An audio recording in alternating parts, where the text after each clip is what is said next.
Ինչու ենք մենք ասում պետք է մեկից ավել երաշխավոր Հայաստանին, որպեսզի հիշեցնեմ մեր հայրենակիցներին, Փաշինյանը ասում է մեզ երաշխավոր պետք չի, մեզ պետք է ուղղակի տրիփով ունենք ՎԿ Ամերիկայի Միացյալ Նահանգները, ով երաշխիք չի տալիս, ուղղակի ՎԿ է,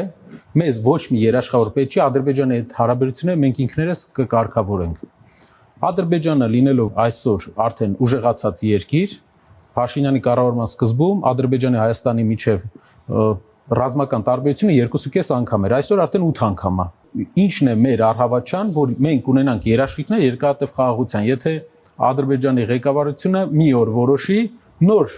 պահանջներ դեմ տա, նոր նկրտումներ ունենա, Հայաստան որոշակի ազգային փոքրամասնություն տեղափոխելու նկրտում ունենա, մեզ պետք է երաշխավոր եւ խնդրում եմ մեր հայրենակիցները ֆիքսեն, մեկից ավել երաշխավոր, որպիսի կարողանանք, երբ որ հարևան երկիրը փորձի իրավական առումով ինչ-որ շեմ անցնել, մենք կարողանանք երաշխավորներով զսպենք։ Դա միջազգային դիվանագիտական գործիքակազմ է, բոլոր երկրները կիրառում են ու լավ աշխատում է աշխարհի բոլոր երկրներում։ Ես զարմանում եմ, եթե Ադրբեջանի ղեկավարությունը որևէ նկրտում չունի Հայաստանի վրա, որևէ խաղաղության է գնում, ինչու չի ուզում երաշխավորներ